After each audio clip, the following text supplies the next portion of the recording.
What if I told you that you could go through your entire day without getting angry, frustrated, or bothered by anyone? What if I told you that the people who seem to push your buttons, the ones who trigger your worst reactions, could become completely powerless over your emotional state? Most people think anger and frustration are just natural reactions to difficult people and situations. They believe that when someone cuts them off in traffic, when their boss criticizes them unfairly, or when someone disrespects them, getting angry is inevitable. But they're wrong. The truth is, your emotional reactions are not controlled by other people. They're controlled by you. And once you understand the science behind emotional regulation and master the techniques I'm about to share with you, you'll never be at the mercy of other people's behavior again. By the end of this video, you'll have a complete system for maintaining emotional control in any situation. You'll understand why most people fail at emotional regulation, and you'll have the exact step-by-step process to stay calm, composed, and in control, no matter what anyone throws at you. Chapter 1. The 3 emotional traps that keep you reactive. Here's what most people don't understand about anger and frustration. It's not the situation that makes you angry. It's not the person that bothers you. It's the trap you fall into in your own mind. There are 3 deadly emotional traps that keep you reactive. And if you don't understand these traps, you'll remain at the mercy of every difficult person you encounter. The first trap is the personalization trap. This is when you take everything personally, when you interpret other people's actions as deliberate attacks on you. Someone cuts you off in traffic, and immediately you think they did it to disrespect you. Your colleague doesn't respond to your email quickly enough, and you assume they're ignoring you on purpose. Your friend cancels plans last minute, and you feel like they don't value your time. The personalization trap is devastating because it makes you the victim of everyone else's behavior. You're constantly scanning for signs that people are trying to hurt, disrespect, or dismiss you. And when your brain is looking for evidence that you're being attacked, it will find it everywhere. The reality is that most people's actions have absolutely nothing to do with you. That person who cut you off in traffic wasn't thinking about you at all. They were probably distracted, late for something important, or dealing with their own problems. Your colleague who didn't respond quickly might be overwhelmed with work, dealing with a family emergency, or simply prioritizing other tasks. When you fall into the personalization trap, you're essentially giving every person you encounter the power to control your emotional state. You're making their behavior about you when it almost never island. This trap keeps you in a constant state of defensiveness, always ready to be offended, always prepared to feel attacked. The second trap is the expectation trap. This is when you have rigid expectations about how people should behave, and you get angry or frustrated when they don't meet those expectations. You expect people to be on time, so you get furious when they're late. You expect people to be respectful, so you're outraged when they're rude. You expect people to think the way you think, so you're confused and annoyed when they don't. The expectation trap is particularly dangerous because it sets you up for constant disappointment. People are not going to behave the way you want them to behave. They're going to act according to their own values, priorities, and circumstances, not yours. When you have rigid expectations, you're essentially demanding that the world conform to your preferences. And when it doesn't, you suffer. Think about it this way. If you expect every person you meet to be kind, respectful, and considerate, you're going to be disappointed regularly. Some people are having bad days. Some people lack emotional intelligence. Some people have different cultural backgrounds or communication styles.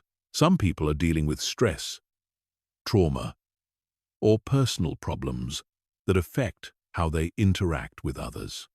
When you release your expectations and accept that people are going to be exactly who they are, not who you want them to be, you free yourself from constant frustration. The third trap is the control trap. This is when you believe you can control or change other people's behavior through your emotional reactions. You think that if you get angry enough, people will realize they're wrong and change. You believe that if you express your frustration clearly enough, people will start behaving the way you want them to. The control trap is based on a fundamental misunderstanding of human psychology. People don't change because you're angry with them. In fact, they usually become more defensive and resistant when you react emotionally. Your anger doesn't teach them anything. Your frustration doesn't motivate them to improve. Your emotional reactions often make situations worse, not better. Here's the harsh reality. You cannot control other people. You cannot force them to be more respectful, more considerate, or more understanding. You cannot make them care about your feelings or priorities. The only thing you can control is your own response to their behavior. When you try to control others through emotional reactions, you're wasting your energy and setting yourself up for disappointment. These three traps work together to keep you in a cycle of reactivity. You personalize other people's behavior. You have expectations about how they should act, and you try to control them through your emotional responses. This combination is toxic because it makes you dependent on other people for your emotional well-being. It gives them power over your mood, your energy, and your peace of mind. The most successful people, the ones who seem unshakable and always composed, have learned to avoid these traps completely. They don't take things personally because they understand that other people's behavior is about them, not about you. They don't have rigid expectations because they accept that people are flawed and unpredictable. They don't try to control others because they focus their energy on what they can actually influence. Breaking free from these traps requires a fundamental shift in how you think about human behavior and emotional responsibility. It means accepting that you are not the center of other people's universe, that your expectations are not universal laws, and that your emotional reactions are not tools for changing others. Once you make this shift, you become emotionally independent. You stop being a victim of other people's moods and actions, and you start taking full responsibility for your own emotional state. Chapter 2. The Science of Emotional Hijacking. To understand how to never get angry or bothered by anyone, you need to understand what's happening in your brain when you have an emotional reaction. Most people think emotions just happen to them, like they're struck by lightning. But emotions are actually the result of specific neurological processes. And once you understand these processes, you can learn to control them.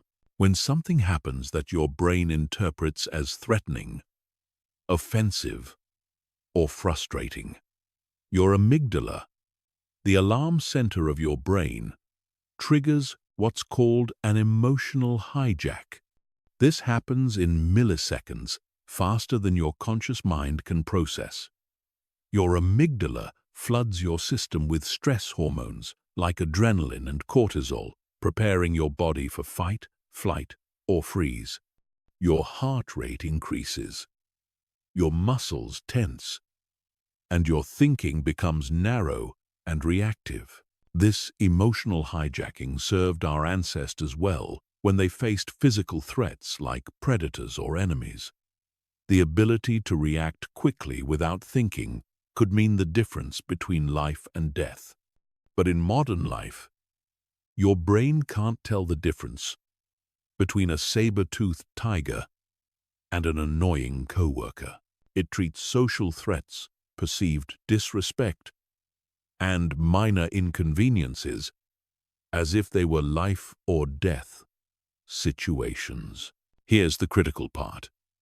During an emotional hijack, your prefrontal cortex, the rational thinking part of your brain, goes offline. This is why people say and do things they regret when they're angry. It's why smart, reasonable people can become irrational and destructive when they're emotionally triggered. Their higher-order thinking has been temporarily disabled by their primitive survival systems. The hijack typically lasts about 6 to 20 seconds for the initial chemical flood, but the effects can linger for hours. During this time, you're literally not thinking clearly. Your brain is focused on the perceived threat and generating responses based on emotion rather than logic. This is why it's almost impossible to reason with someone who's in the middle of an emotional reaction, and it's why your own decision-making becomes impaired when you're triggered. But here's what most people don't know. The emotional hijack is not inevitable. It's a process that can be interrupted and controlled. The key is understanding the warning signs and having strategies to intervene before the hijack takes complete control.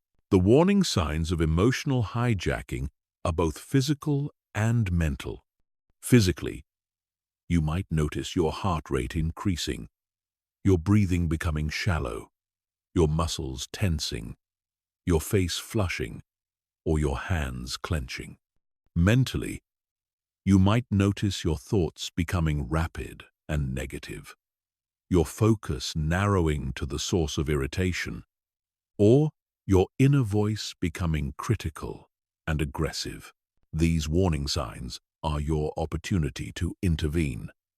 If you can catch the emotional hijack in its early stages, before the chemical flood reaches its peak, you can prevent it from taking control of your behavior. This is where the techniques I'll share later become crucial. Understanding the science also helps you depersonalize your emotional reactions.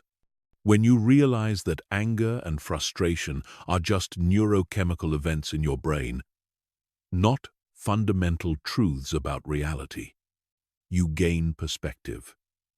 You start to see your emotions as temporary biological responses rather than accurate reflections of what's happening around you. This scientific understanding also explains why some people seem naturally calm while others are easily triggered. It's not that calm people don't have amygdalas or don't experience stress. They've simply trained their brains to recognize emotional hijacking earlier and respond more effectively. They've strengthened their prefrontal cortex through practice and developed habits that prevent emotional reactions from escalating. The good news is that your brain is neuroplastic, meaning it can be rewired through practice. Every time you successfully interrupt an emotional hijack, you strengthen the neural pathways associated with emotional regulation.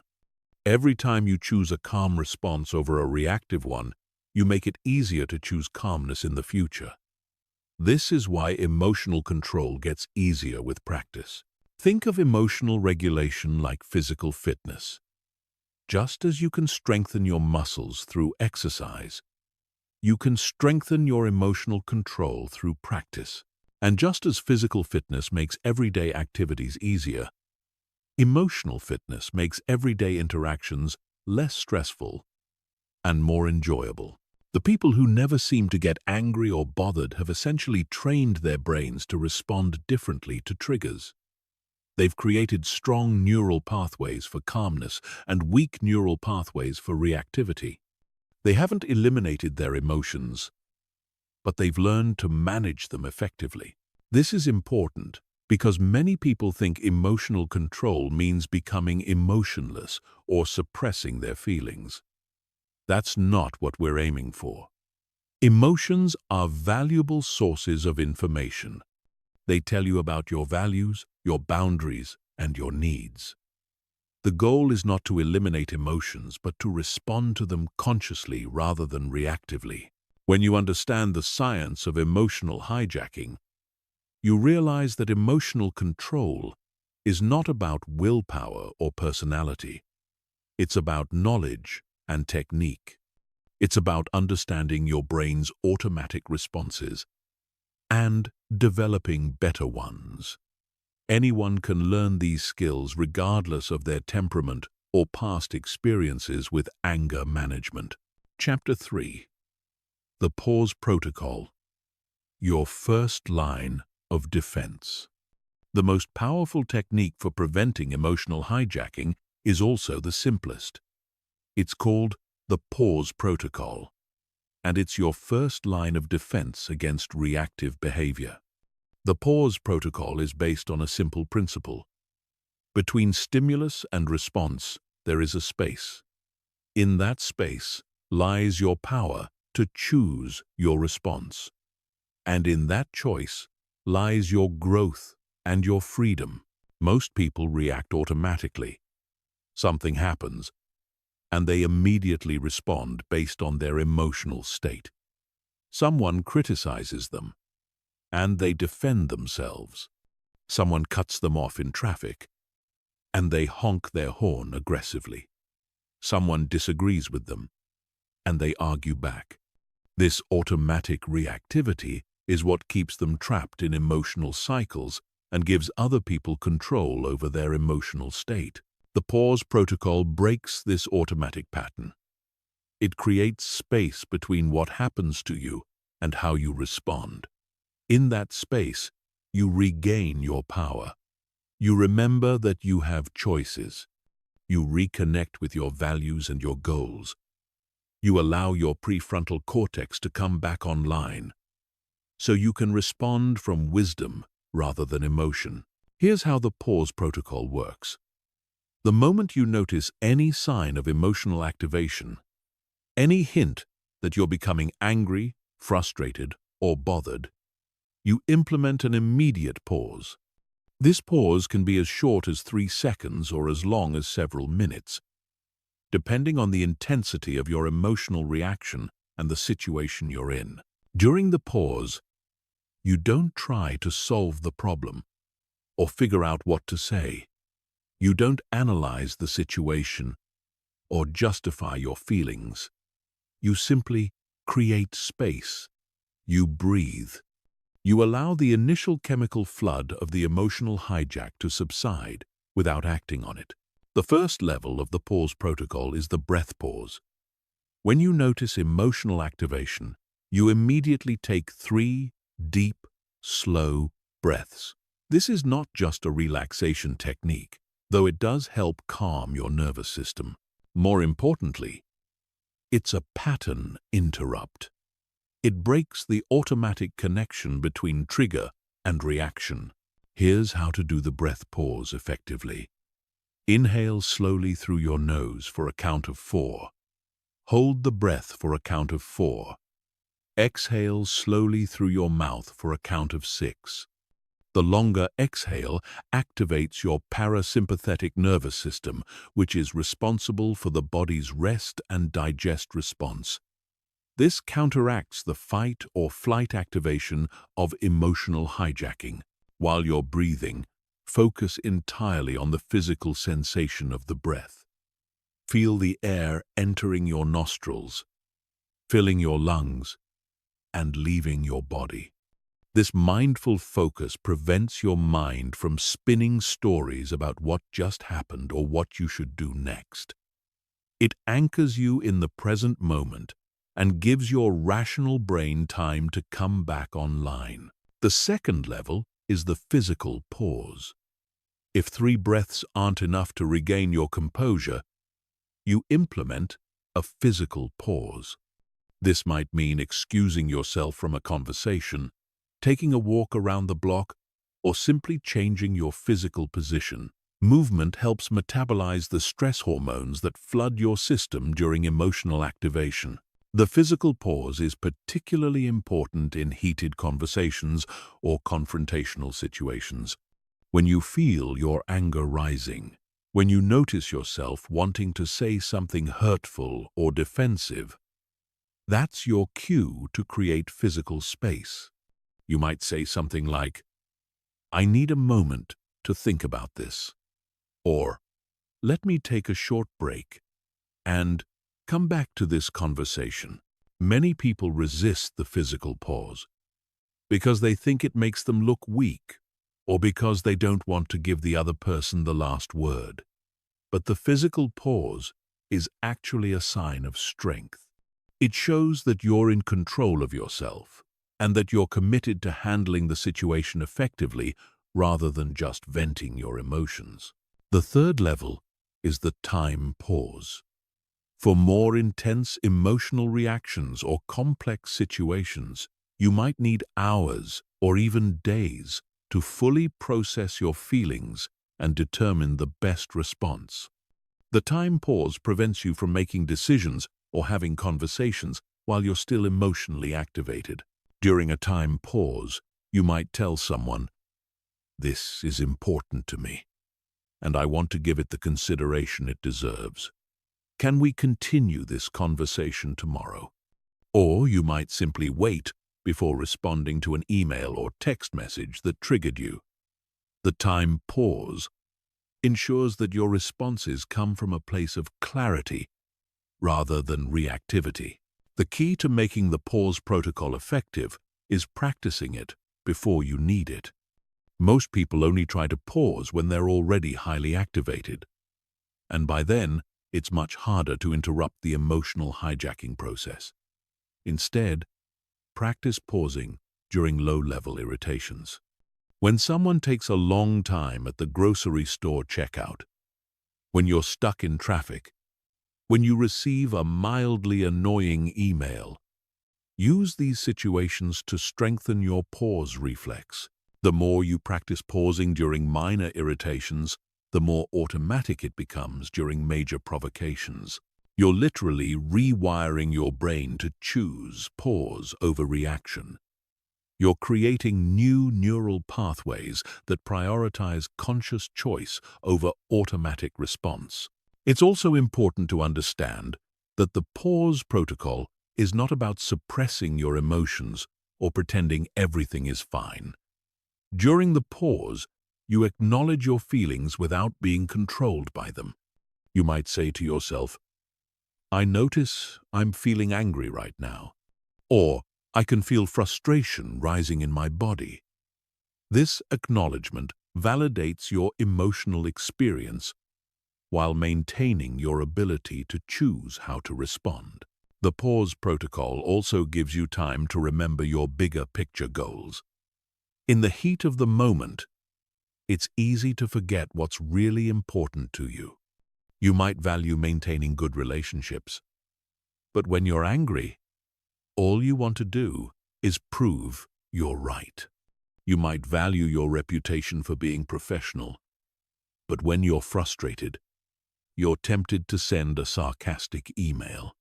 The pause helps you reconnect with your values, so your responses align with who you want to be rather than how you feel in the moment.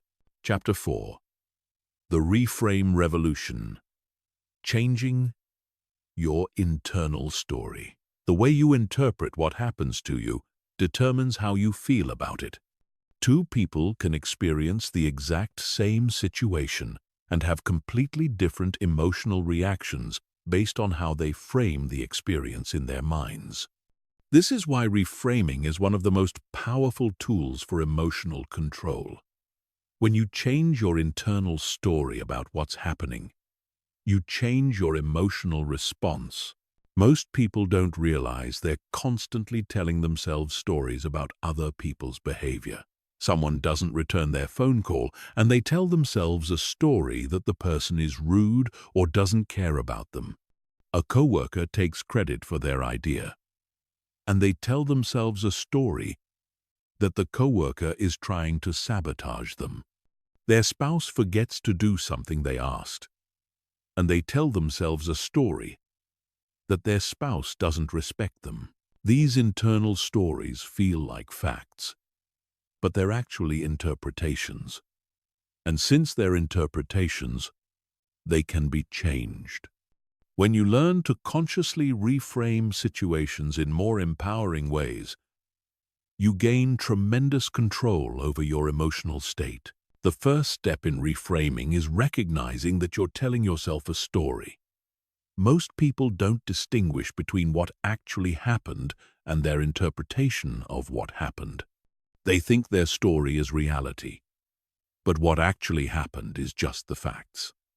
Someone didn't return your phone call. A coworker presented your idea as their own. Your spouse forgot to do something. Everything else, the meaning you attach to these events, the motives you assign to other people, the implications you draw about their character or their feelings about you, that's your story. Once you recognize that you're telling yourself a story, you can consciously choose a better one. A story that serves you rather than one that makes you suffer. A story that empowers you rather than one that makes you a victim. A story that opens up possibilities rather than one that closes them down. Let me give you some examples of how this works in practice. Your boss gives you critical feedback on a project. Your immediate story might be, "She's trying to make me look bad," or "She doesn't appreciate my work," or "She's impossible to please." These stories generate feelings of anger, resentment, and frustration. But you could reframe the situation completely. Alternative story 1. She's trying to help me improve my skills and advance in my career. This story generates feelings of gratitude and motivation. Alternative story 2. She has high standards because this project is important to the company's success.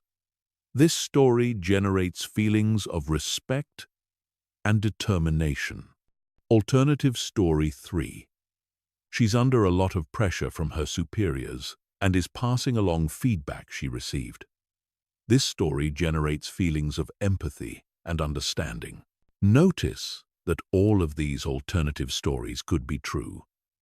You have no way of knowing your boss's real motives or the full context of her feedback. So why not choose the story that makes you feel better and motivates you to respond more effectively? Here's another example. You're driving and someone cuts you off without signaling. Your immediate story might be, "That person is a selfish jerk who doesn't care about anyone else's safety." This story generates anger and stress, but you could reframe it. Alternative story 1. That person is probably dealing with an emergency and is focused on getting somewhere important quickly.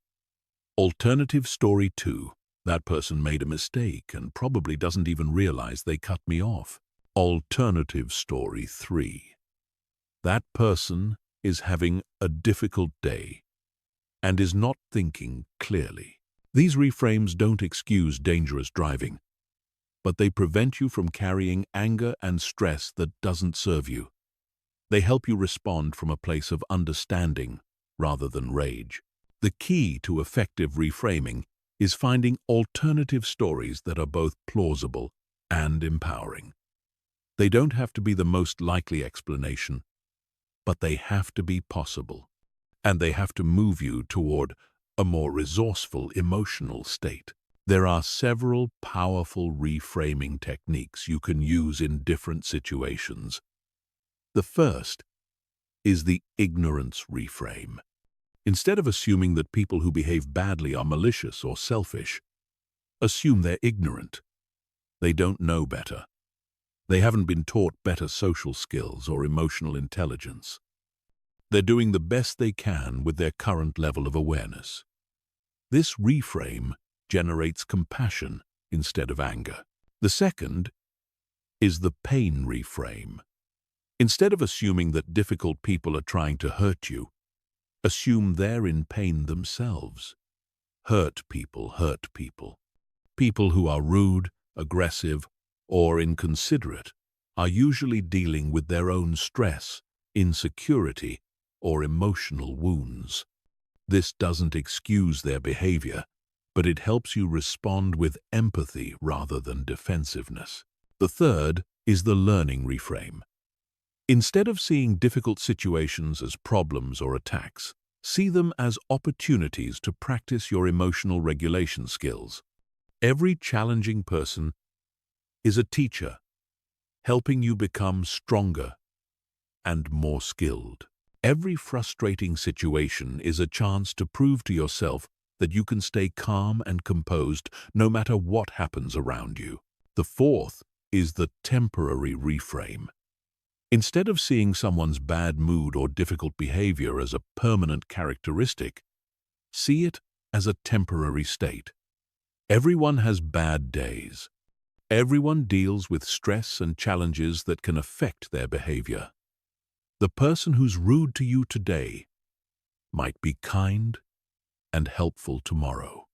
This reframe prevents you from writing people off based on limited interactions. The fifth is the growth reframe. Instead of seeing criticism or feedback as attacks on your character, see them as information that can help you improve. Even if the feedback is delivered poorly or motivated by someone else's agenda, there might still be valuable insights you can extract. This reframe turns potential sources of anger into opportunities for development. Reframing takes practice because your brain is wired to notice threats and problems. Your survival instincts make you quick to interpret ambiguous situations negatively. But with conscious effort, you can train your brain to look for alternative explanations and more empowering stories. The goal is not to become naive or to excuse genuinely harmful behavior. Some people do act with malicious intent. Some situations are genuinely unfair or problematic. But even in these cases, the most empowering response usually comes from framing the situation in a way that preserves your emotional equilibrium and positions you to respond effectively. When you master reframing, you realize that very few things that happen to you are inherently good or bad. They're mostly neutral events that become positive or negative based on how you choose to interpret them. This realization is incredibly liberating because it means you're never at the mercy of circumstances. You always have the power to choose a story that serves you. Chapter 5. The Detachment System. Emotional Independence. The ultimate goal of emotional control is not just to manage your reactions in the moment, but to develop a deep sense of emotional independence. This means that your emotional state is determined by your own choices and values, not by other people's behavior or external circumstances. It means that while you can still be affected by what happens around you, you're not controlled by it. Most people are emotionally dependent. Their mood depends on how others treat them. Their self-esteem depends on external validation. Their stress levels depend on whether things go according to their plans. This emotional dependence makes them vulnerable to every person they encounter and every situation they face. It gives other people enormous power over their inner experience. Emotional independence is different. It's the ability to maintain your emotional equilibrium regardless of what's happening around you. It's not indifference or disconnection from others. It's not becoming cold or uncaring. It's developing an inner stability that allows you to care deeply while also being unshakable. The foundation of emotional independence is understanding the difference between what's in your control and what's not. You cannot control other people's behavior, but you can control your response to it. You cannot control external circumstances, but you can control your attitude toward them. You cannot control what happens to you, but you can control what you do about it. This understanding leads to what I call the detachment system. Detachment doesn't mean you don't care about outcomes or relationships. It means you don't attach your emotional well-being to things you cannot control. You care about your work, but you don't attach your self-worth to whether your boss appreciates you. You care about your relationships, but you don't attach your happiness to whether others always treat you well. The first principle of the detachment system is emotional self-sufficiency. This means that you meet your own emotional needs rather than depending on others to meet them for you. If you need validation, you validate yourself.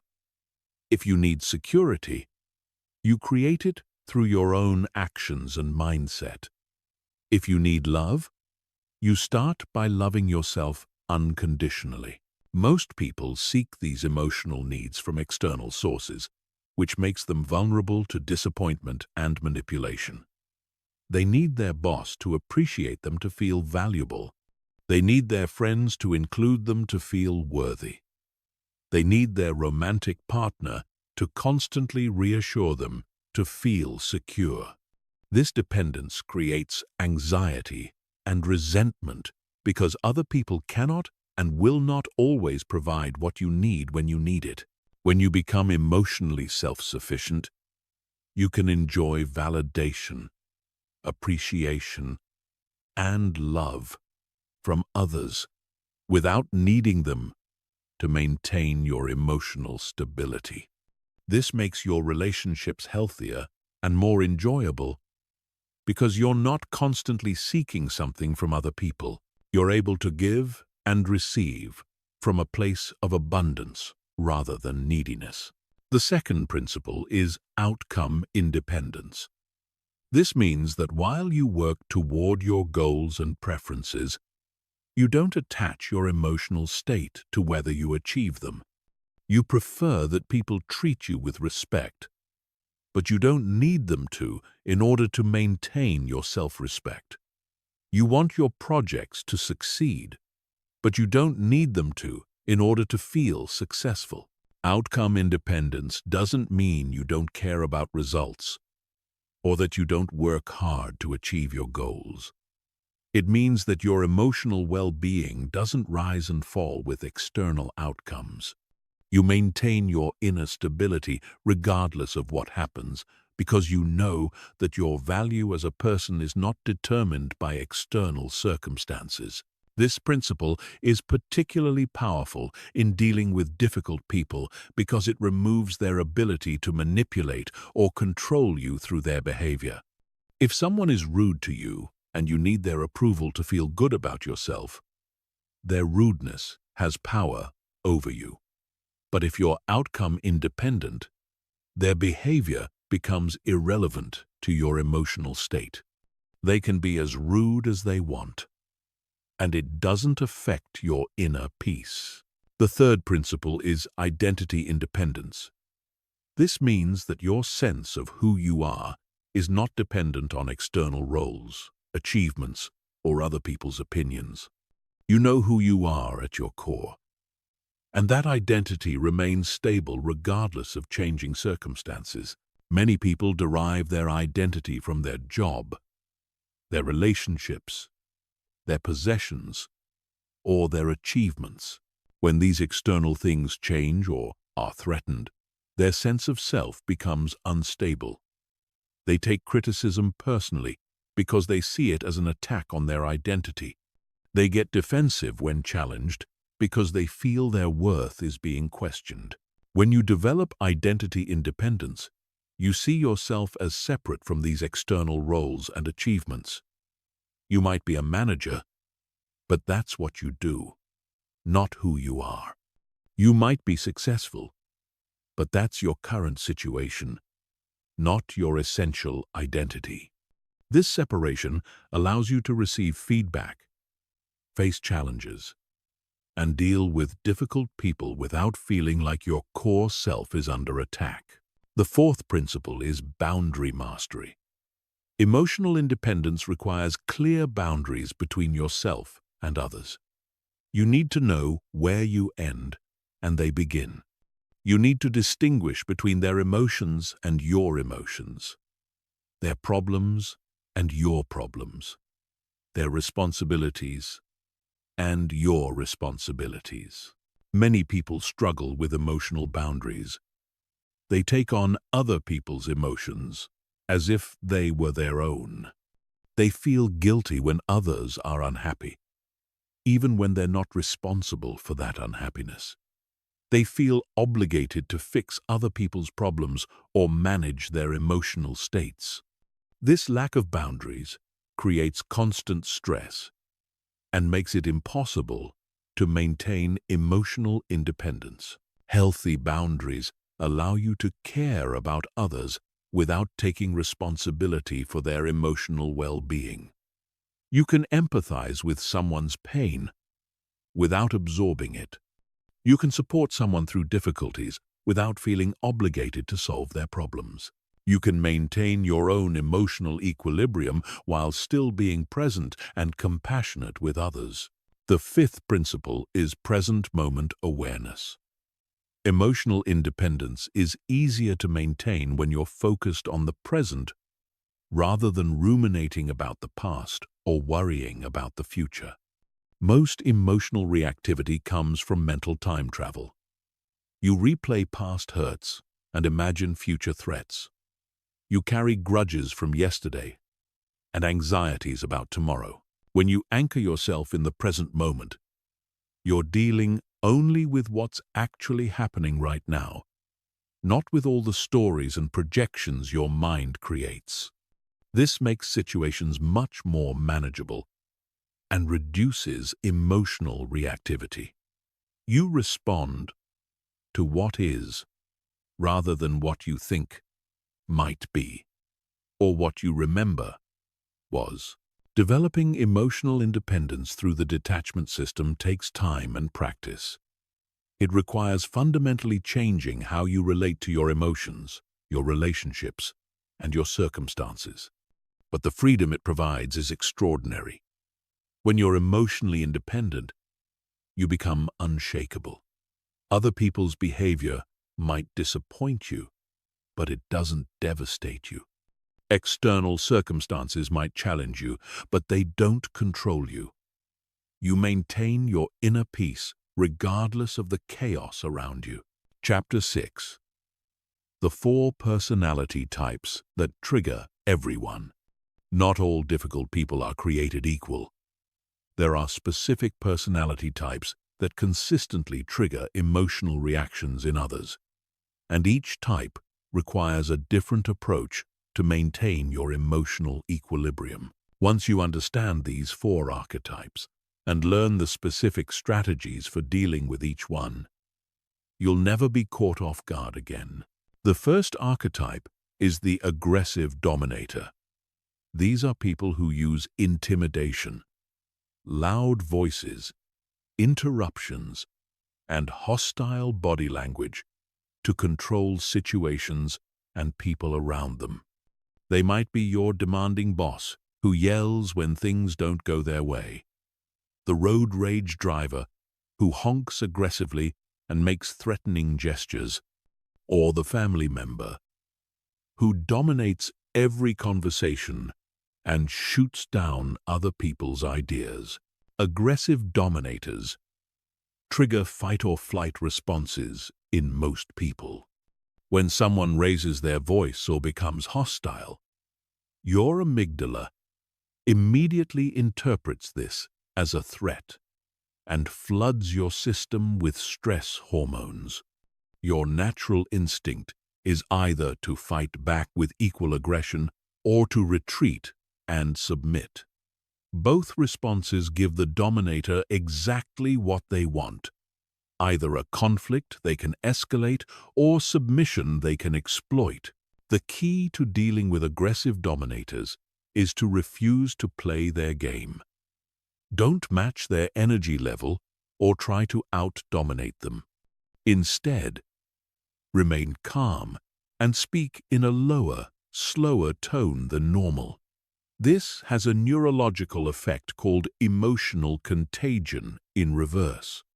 Instead of catching their aggressive energy, you're projecting calm energy that can actually lower their arousal level. Maintain steady eye contact without staring aggressively. Keep your body language open but grounded. Don't cross your arms defensively, but don't make yourself small either. Use what I call the broken record technique. Pick one simple, reasonable statement and repeat it calmly, no matter how much they escalate. For example, I understand you're upset, and I want to find a solution that works for both of us. The second archetype is the passive-aggressive manipulator.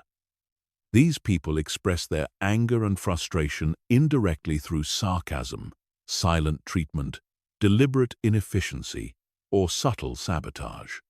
They might be the co-worker who agrees to help you but then forgets repeatedly. The romantic partner who says they're fine but then punishes you with coldness, or the friend who makes cutting jokes at your expense and then says they were just kidding. Passive-aggressive manipulators are particularly frustrating because their behavior is ambiguous. You know something is wrong, but when you address it directly, they deny there's a problem. This makes you question your own perceptions and often leads to explosive anger when you finally reach your breaking point. The strategy for dealing with passive-aggressive manipulators is radical transparency and boundary setting. Call out the behavior directly and calmly. I notice that every time we discuss this topic, you say you're fine, but then you seem distant. I'd prefer if you could tell me directly what's bothering you. Don't let them gaslight you into thinking you're imagining things. Set clear consequences for passive-aggressive behavior and follow through consistently. If someone says they'll do something but repeatedly forgets, stop relying on them and find alternative solutions. Don't reward their manipulation with emotional reactions or by trying harder to please them. This only reinforces the behavior. The third archetype is the emotional vampire. These are people who constantly complain, dramatize minor problems, seek attention through crisis, and drain the energy of everyone around them. They might be the co-worker who has a new crisis every day, the friend who calls constantly to vent about the same problems without ever taking advice, or the family member who turns every gathering into a therapy session about their latest tragedy. Emotional vampires trigger two problematic responses in most people. Either you become their unpaid therapist, constantly trying to fix their problems and manage their emotions, or you become frustrated and judgmental about their constant negativity. Both responses drain your energy and emotional reserves. The approach for emotional vampires is compassionate detachment. You can care about their well-being without taking responsibility for their emotional state. Set time limits for conversations. I have 15 minutes to talk, and then I need to get back to work. Don't try to solve their problems or give advice unless they specifically ask for it. And even then, limit yourself to 1 or 2 suggestions. Use the broken record technique again, but this time to redirect the conversation. That sounds challenging, and I hope you find a solution. I need to focus on something else right now. Practice emotional boundaries by not absorbing their negative energy. You can listen without taking on their emotions as your own. The fourth archetype is the narcissistic attention seeker. These people need to be the center of attention at all times. They interrupt others, monopolize conversations, exaggerate their achievements, and become hostile when they're not getting enough focus. They might be the colleague who takes credit for team accomplishments, the acquaintance who turns every story you tell into a bigger story about themselves, or the social media friend who constantly posts dramatic updates designed to generate sympathy or admiration. Narcissistic attention seekers trigger frustration because they seem oblivious to social norms and other people's needs. You want to call them out, correct their exaggerations, or find ways to get recognition for your own contributions.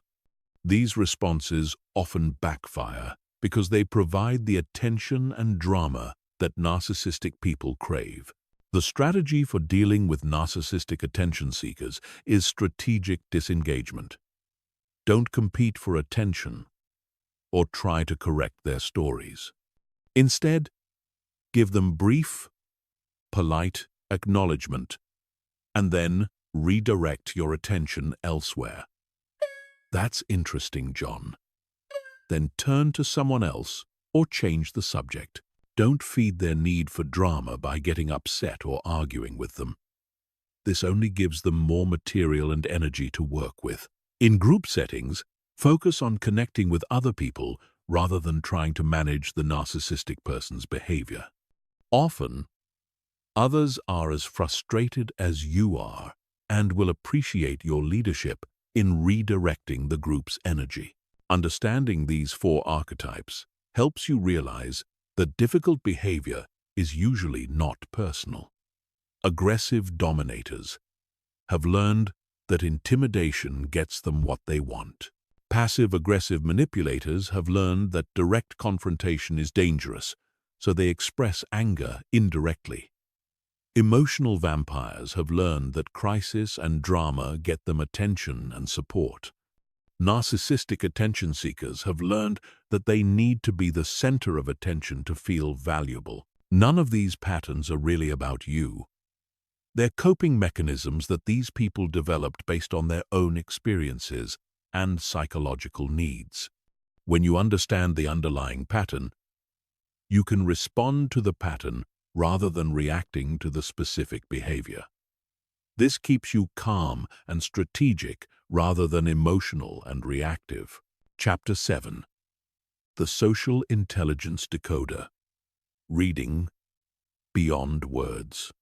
Most people focus only on what others say, but the real communication happens below the surface.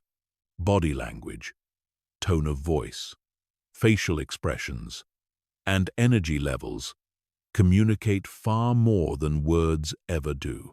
When you learn to read these subtle signals, you gain tremendous power over social situations because you can see what's really happening beneath the surface conversation. Understanding social intelligence starts with recognizing that all human behavior serves a purpose. When someone acts in a way that seems irrational or frustrating, they're usually trying to meet a psychological need.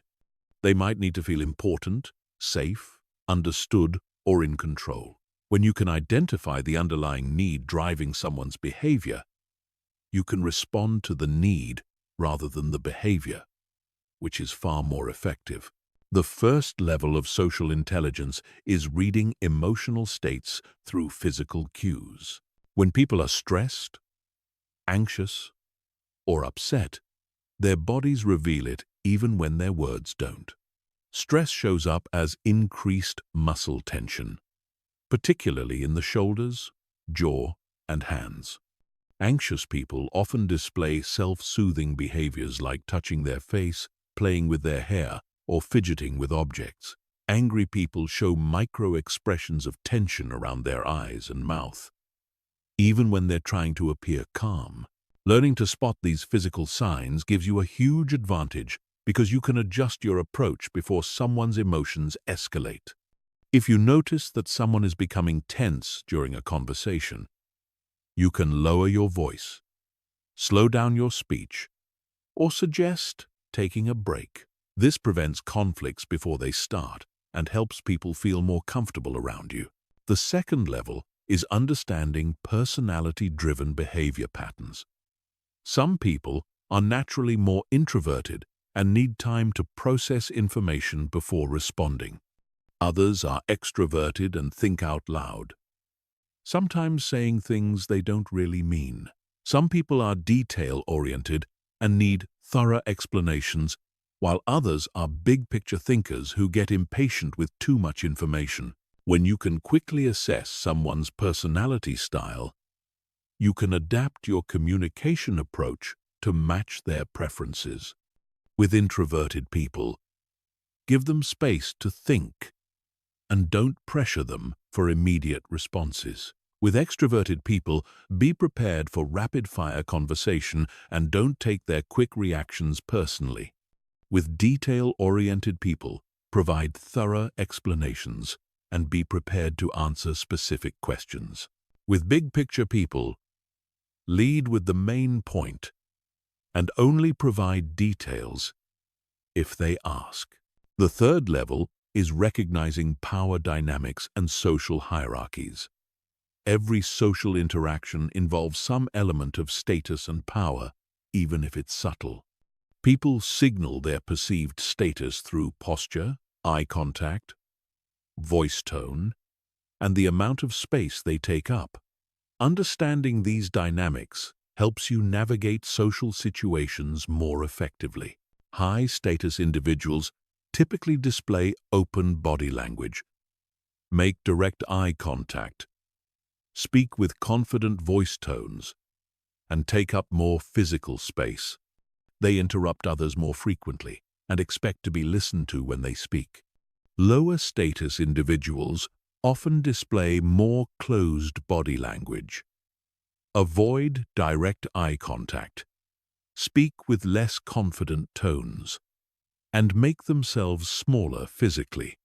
This doesn't mean that high-status behavior is better or that you should always try to appear high status. It means you should be aware of these dynamics so you can respond appropriately. If you're dealing with someone who needs to feel high status, you can give them that without compromising your own position. If you're dealing with someone who feels low status, you can help them feel more comfortable and confident. The fourth level is detecting deception and incongruence. When people's words don't match their true feelings, their bodies usually reveal the discrepancy. Someone might say they're fine while their facial expression shows distress. They might claim to agree with you while their body language shows resistance. Learning to spot these incongruences helps you understand what people really think and feel, not just what they're willing to say. Common signs of incongruence include mismatched facial expressions, where someone's mouth says one thing but their eyes say another. Voice-body mismatches, where someone's words are positive but their tone or posture is negative. Timing inconsistencies, where someone's emotional reactions are delayed or seem forced. When you notice incongruence, don't immediately call it out directly. Instead, create space for the person to express their real feelings. Ask open-ended questions like, "How are you really feeling about this?" Or, "Is there something else you'd like to discuss?" Often, people are not fully aware of their own emotional state or feel unsafe expressing their true feelings initially. The fifth level is understanding cultural and contextual communication styles. Different cultures, generations, and professional environments have different norms for emotional expression, directness, and social interaction. What seems rude or aggressive in one context might be perfectly normal in another. What seems friendly and appropriate in one setting might be too informal in another. Developing cultural sensitivity helps you avoid misinterpreting others' behavior and prevents you from triggering negative reactions unintentionally. Before judging someone's communication style, consider their background and the context you're operating in. What might seem like disrespect could be a cultural difference in communication style. What might appear to be coldness could be professional appropriateness. The key to using social intelligence effectively is to gather information without making judgments. Observe what you see and hear, without immediately deciding what it means about the person's character or intentions. Look for patterns over time rather than making conclusions based on single interactions. Use your observations to guide your responses, not to judge or manipulate others. Social intelligence also requires emotional regulation on your part. When you can see what's really happening in social interactions, you might notice manipulation, insecurity, or negative intentions that others miss. It's tempting to feel superior or to use this information to your advantage. But effective social intelligence is about creating better interactions for everyone, not about gaining power over others. Chapter 8. The Conflict Transformation Method. Conflict is inevitable in human relationships, but suffering through conflict is optional. Most people approach conflict as a battle to be won or lost, but this mindset guarantees that someone will be hurt and relationships will be damaged. The conflict transformation method reframes conflict as an opportunity for deeper understanding, stronger relationships, and personal growth. Traditional conflict resolution focuses on finding compromises and solutions, which can be valuable. But conflict transformation goes deeper. It recognizes that most conflicts are not really about the surface issue people are arguing about. They're about underlying needs, values, fears, and past experiences that create emotional charge around specific situations. For example, two co-workers might argue about project deadlines, but the real conflict might be about respect, autonomy, or fear of failure. A romantic couple might fight about household chores, but the underlying issue might be about feeling valued or supported. A parent and teenager might battle over curfew, but the deeper conflict might be about independence and safety. The first principle of conflict transformation is shifting from positions to interests. Positions are what people say they want. I need you to be home by 10 o'clock. I deserve a promotion this year. You need to clean up after yourself. Interests are the underlying needs and concerns that drive these positions. Safety, recognition, respect, fairness, autonomy. When you focus on interests rather than positions, you often discover that people's underlying needs are not in conflict at all. The parent wants their teenager to be safe, and the teenager wants to be trusted and have freedom. Both needs can be met through creative solutions that rigid position-taking would never reveal. To identify interests, ask questions that go beneath the surface demands. Instead of arguing about what someone wants, explore why they want it. Help me understand what's most important to you about this. What would need to happen for you to feel good about this situation? What are you most concerned about? The second principle is emotional validation before problem solving. Most people try to solve conflicts by immediately jumping into negotiations and compromises. But this approach fails when people are emotionally activated. When someone feels angry, hurt, or misunderstood, their rational problem-solving abilities are compromised. They need emotional acknowledgement before they can engage in productive dialogue. Emotional validation doesn't mean you agree with someone's position or behavior. It means you acknowledge their feelings and show that you understand their experience. I can see that you're really frustrated about this. It sounds like you're feeling unheard. I understand that this situation is really important to you. Validation has a powerful calming effect because it meets people's fundamental need to be understood.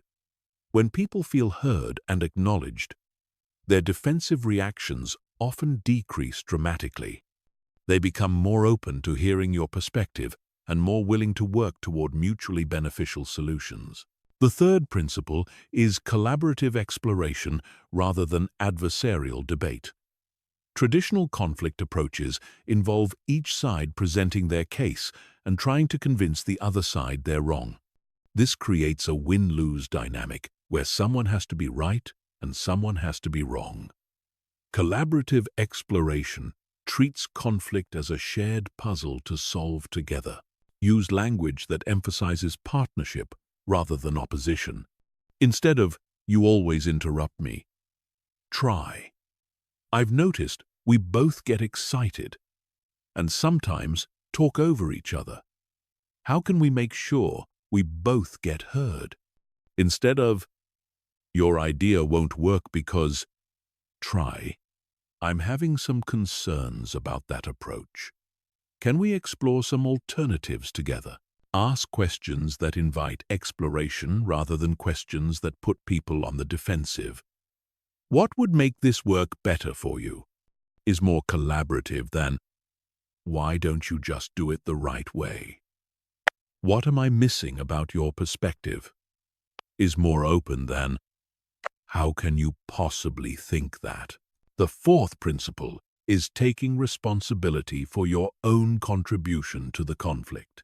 Most people focus entirely on what the other person did wrong and what they need to change. But every conflict involves at least two people, and everyone contributes something to the dynamic.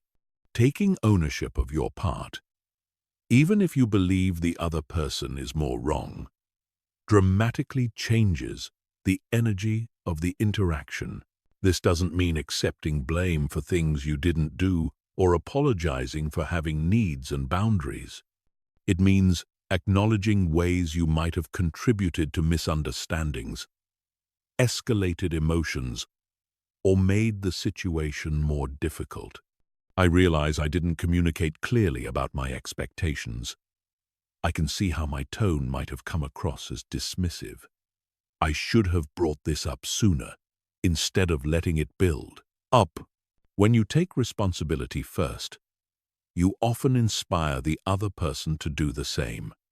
You model the kind of mature, relationship-focused approach that leads to genuine resolution rather than temporary truces. The fifth principle is focusing on future solutions rather than past grievances. Many conflicts get stuck because people spend all their time relitigating what happened, who was right, and who was wrong. While it's important to understand what went wrong, the goal should be preventing similar problems in the future rather than proving who was more justified in their reactions. Shift the conversation toward future-focused questions. How can we handle this differently next time? What would need to change for both of us to feel good about this? What agreements can we make going forward? This approach is more productive because it empowers both people to create change rather than just assigning blame. The conflict transformation method requires you to regulate your own emotions throughout the process. When someone is criticizing you or expressing anger, your natural instinct is to defend yourself or counterattack. But transformation requires you to stay curious about their experience while also maintaining your own center. This is where all the previous techniques become crucial. Use the pause protocol to stay calm. Apply reframing to look for the underlying needs beneath aggressive or hurtful words. Practice detachment to avoid taking things personally while still caring about the relationship and the outcome. Remember that conflict transformation is not about avoiding conflict or keeping the peace at any cost. Healthy conflicts can strengthen relationships by addressing real issues and clearing up misunderstandings. The goal is not to eliminate conflict, but to engage in it skillfully, with respect for both people's needs and commitment to the relationship's long-term health. Chapter 9. The Energy Management System. Your emotional state is not just determined by what happens to you, but by your overall energy levels, stress management, and lifestyle choices. When you're physically depleted, emotionally drained, or mentally exhausted, you have much less capacity for emotional regulation. The energy management system ensures that you maintain the internal resources necessary to stay calm and composed, even in challenging situations. Most people think of emotional control as a purely mental skill, but it's actually a whole-body phenomenon. Your brain uses enormous amounts of energy for emotional regulation. When your energy reserves are low, your prefrontal cortex, the part of your brain responsible for rational thinking and impulse control, goes offline first.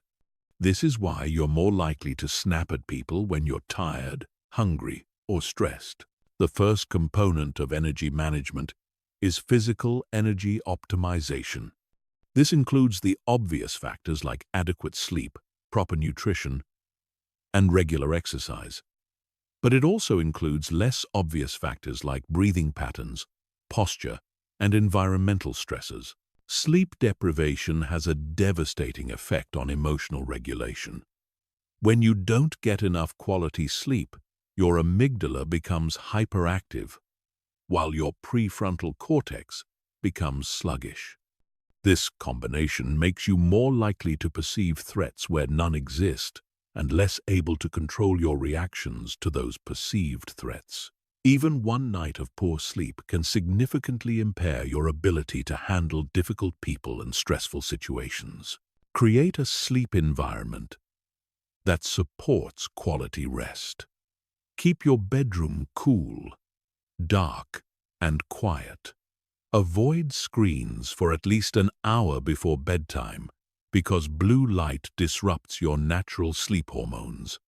Establish a consistent sleep schedule, even on weekends, to regulate your circadian rhythms. If you struggle with racing thoughts at bedtime, keep a notebook next to your bed and write down anything you're worried about or need to remember. This helps clear your mind for sleep. Blood sugar stability is equally important for emotional regulation. When your blood sugar drops, your body releases stress hormones to try to bring it back up. These stress hormones make you more irritable, anxious, and reactive. Eating regular, balanced meals with protein, healthy fats, and complex carbohydrates helps maintain stable energy levels throughout the day. Avoid the common trap of using caffeine and sugar to manage energy crashes. While these can provide temporary boosts, they often lead to larger crashes later, creating a cycle of energy instability that makes emotional regulation much more difficult. The second component is emotional energy conservation. Just as your body has limited physical energy, your mind has limited emotional energy. Every time you have to regulate a strong emotion, make a difficult decision, or resist an impulse, you use some of your emotional energy reserves. When these reserves are depleted, you become more reactive and less able to maintain your composure. One of the biggest drains on emotional energy is carrying unresolved emotional baggage from past interactions. If you had a frustrating conversation with a coworker in the morning, and you spend the rest of the day replaying it in your mind and imagining what you should have said, you're continuously draining your emotional energy. By the time you get home, you have little left for your family or personal activities. Learn to process and release emotional experiences rather than carrying them with you throughout the day. After any interaction that triggers strong emotions, take a few minutes to consciously process what happened. Acknowledge your feelings without judgment. I'm feeling frustrated because that conversation didn't go the way I hoped. Then consciously choose to let it go. I did my best in that situation, and I'll handle it differently if it comes up again. The third component is attention management. Your attention is a finite resource, and where you focus your attention dramatically affects your emotional state. If you spend your mental energy focusing on things that frustrate, worry, or annoy you, you'll feel frustrated, worried, and annoyed. If you consciously direct your attention toward things that inspire, energize, or calm you, you'll feel more positive and resilient. Most people allow their attention to be hijacked by whatever is loudest, most urgent, or most emotionally charged. They start their day by checking news and social media, filling their minds with information designed to trigger strong emotional reactions. They spend their time at work focused on problems, complaints, and stressful deadlines. They end their day by consuming entertainment that's designed to be dramatic and emotionally stimulating. This pattern of attention management is exhausting and makes emotional regulation much more difficult. Instead, consciously choose what deserves your mental energy. Start your day with activities that center and energize you, whether that's meditation, exercise, reading something inspiring, or simply sitting quietly with your coffee. Throughout the day, regularly redirect your attention away from drama and negativity toward things that support your well-being and goals. The fourth component is environment management. Your physical and social environment has a profound impact on your emotional state and your ability to regulate your emotions. Cluttered, noisy, or chaotic environments create low-level stress that depletes your regulatory resources. Toxic relationships and negative social dynamics do the same thing. Take inventory of your environmental stressors and eliminate as many as possible. This might mean organizing your living and working spaces, reducing noise pollution, or limiting time with people who consistently drain your energy. Create environments that support calmness and focus rather than stress and reactivity. The fifth component is recovery and restoration practices. Just as athletes need recovery time between workouts to maintain peak performance, you need regular practices that restore your emotional and mental energy.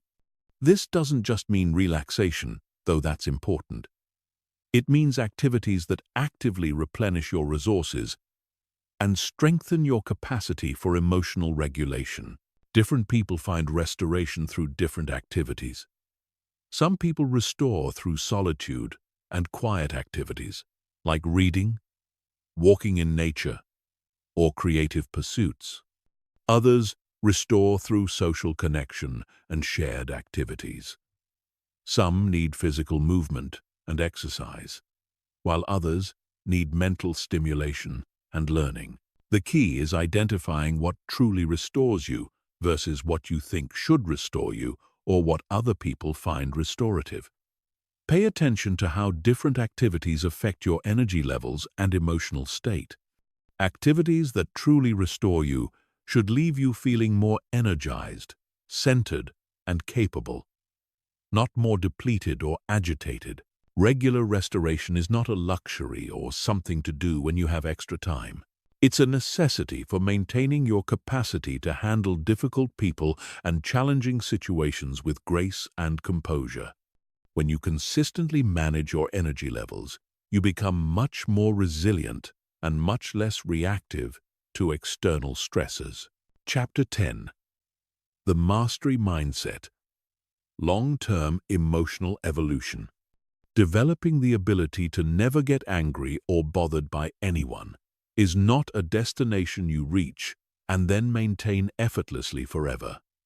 It's a continuous process of growth, refinement, and deepening mastery. The people who seem naturally calm and unshakable have developed what I call the mastery mindset, a way of approaching life that treats every challenging interaction as an opportunity for growth rather than a problem to endure. The mastery mindset starts with understanding that emotional mastery is a skill like any other skill. Just as a musician doesn't expect to play complex pieces perfectly without years of practice, you shouldn't expect to maintain perfect emotional composure without consistent practice and refinement. The difference is that with emotional mastery, your practice opportunities come naturally through daily life. Every difficult person you encounter is a chance to strengthen your skills. Most people see challenging interactions as things to avoid or get through as quickly as possible. They try to minimize conflict, avoid difficult people, and create lives that are as emotionally comfortable as possible. While this is understandable, it actually prevents growth and keeps you vulnerable to emotional reactivity when you inevitably encounter situations you can't avoid or control. The mastery mindset reframes difficult interactions as valuable training opportunities. That coworker who always criticizes your work becomes your patience trainer. The family member who pushes your buttons becomes your detachment practice partner. The stranger who's rude to you in public becomes your compassion exercise. Instead of dreading these interactions or taking them personally, you start to welcome them as chances to prove to yourself that you can stay centered regardless of external circumstances. This shift in perspective is incredibly empowering because it puts you in control of your own development. You're no longer dependent on other people being reasonable, kind, or respectful for you to feel good. You're not waiting for your environment to become less stressful or your relationships to become easier. You're actively using whatever circumstances you encounter to become stronger and more skilled. The first principle of the mastery mindset is progressive challenge seeking. Just as physical training requires gradually increasing resistance to build strength, emotional training requires gradually exposing yourself to more challenging situations to build resilience. This doesn't mean seeking out conflict or putting yourself in dangerous situations. It means consciously choosing to handle progressively more difficult interactions rather than avoiding them. Start with low-stakes situations where the consequences of not being perfect are minimal. Practice staying calm with mildly annoying strangers before trying to maintain composure with your most triggering family members. Use minor irritations like slow service or technical difficulties as training grounds for bigger challenges. As you build confidence and skill, gradually take on more challenging interactions. Volunteer to have difficult conversations at work. Choose to engage with people who have different political or social views rather than avoiding those discussions. Practice maintaining your center in higher pressure situations where more is at stake. The second principle is failure reframing. In the mastery mindset, there are no failures, only data. Every time you react emotionally, lose your temper, or get bothered by someone, you gain valuable information about your current skill level and areas that need more development. Instead of judging yourself for not being perfect, you analyze what happened and use that information to improve your approach next time. Ask yourself specific questions after challenging interactions. What was the trigger that caused you to lose your composure? What physical sensations did you notice before you became reactive? What story did you tell yourself about the other person's behavior? What technique could you have used differently? What would you do if the same situation happened again. This analytical approach prevents you from getting stuck in cycles of guilt, self-criticism, or resignation. Instead of, "I'm just not good at staying calm," you think, "I need more practice with the pause protocol when someone interrupts me repeatedly." Instead of, "That person made me so angry," you think, "I need to work on not taking criticism personally when I'm already stressed." The third principle is pattern recognition and adaptation. As you develop more experience with emotional regulation, you'll start to notice patterns in your reactions and in other people's behavior. You'll recognize your most common triggers. Identify the early warning signs of emotional activation and predict which techniques work best in different situations. This pattern recognition allows you to become proactive rather than reactive. You can prepare for challenging interactions by mentally rehearsing your desired responses. You can recognize potentially difficult situations early and implement preventive strategies. You can adapt your approach based on the specific person and context, rather than using the same techniques in every situation. For example, you might notice that you're most reactive to criticism when you're tired, so you make sure to get adequate sleep before important meetings. You might recognize that certain family members always bring up controversial topics at gatherings, so you prepare neutral responses in advance. You might realize that you handle interruptions better when you're standing rather than sitting, so you adjust your physical position before difficult conversations. The fourth principle is teaching and mentoring others. One of the most powerful ways to deepen your own mastery is to help others develop their emotional regulation skills. When you teach someone else how to stay calm under pressure or how to handle difficult people, you reinforce your own learning and often discover new insights about the techniques you've been practicing.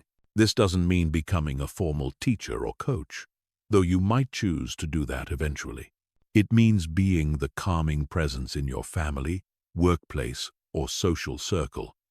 It means modeling emotional regulation for others and gently helping them when they're struggling with reactive patterns.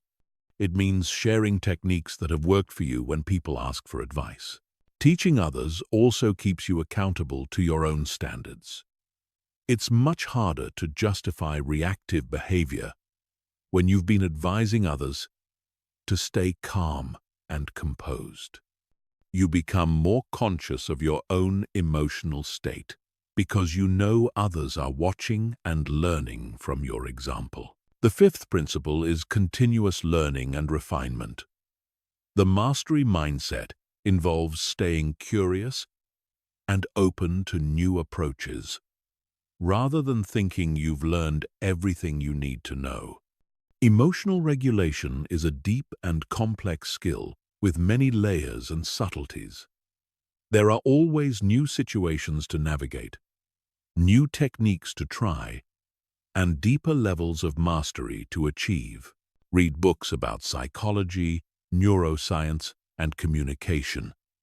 Study wisdom traditions that have been developing emotional mastery techniques for thousands of years. Learn from people who demonstrate exceptional emotional regulation in their professional or personal lives. Stay curious about what makes people tick and how different approaches might work in different contexts. The mastery mindset also involves regular self-reflection and assessment. Periodically evaluate your progress, identify areas where you've grown, and set new challenges for yourself. Celebrate your improvements while remaining honest about areas that still need work. Adjust your practices based on what you've learned about yourself and what's working best for your personality and lifestyle. Remember that mastery is not about becoming emotionless or perfectly controlled. It's about having conscious choice over your responses and maintaining your inner equilibrium regardless of external circumstances. It's about becoming so skilled at emotional regulation that staying calm and composed becomes your natural default, not something you have to force or fake. How to never get angry or bothered by anyone. Script Part 3, Chapter 11. The Professional Mastery Protocol. The workplace is often the most challenging environment for maintaining emotional control because it combines high stakes with personality conflicts, power dynamics, and constant pressure. Unlike personal relationships, where you can choose to limit contact with difficult people, professional environments require you to work effectively with people you might not like or respect. This chapter will give you the advanced strategies for remaining unshakable in your career while actually accelerating your professional success. The first principle of professional emotional mastery is understanding that your emotional control directly impacts your career trajectory. People who can remain calm under pressure, handle criticism gracefully, and navigate conflict skillfully are perceived as leadership material. Those who react emotionally to workplace challenges are seen as liabilities, regardless of their technical skills or qualifications. This creates a powerful incentive structure every time you choose composure over reactivity. You're not just feeling better in the moment. You're building your professional reputation as someone who can handle responsibility and pressure. Every time you respond to workplace drama with equanimity, you're demonstrating executive-level emotional intelligence. The challenging boss scenario is one of the most common professional triggers. Whether your boss is micromanaging, taking credit for your work, setting unrealistic expectations, or providing harsh criticism, your response to their behavior determines both your immediate experience and your long-term career prospects. The key insight is that challenging bosses are often under tremendous pressure themselves. Their behavior is usually more about their own stress, insecurities, and performance anxieties than about your capabilities. When you understand this context, you can respond strategically rather than personally. If your boss is highly critical, resist the urge to defend yourself immediately or become defensive. Instead, ask clarifying questions that demonstrate your commitment to excellence. I want to make sure I understand exactly what you're looking for. Can you help me identify the specific areas where I should focus my improvements? This response shows maturity and redirects the conversation towards solutions rather than blame. If your boss takes credit for your work, document your contributions without making it about confrontation. Send follow-up emails that outline your role in projects. Thanks for the positive feedback on the Johnson project. I'm glad my research on market trends and my proposal for the new pricing strategy contributed to the successful outcome.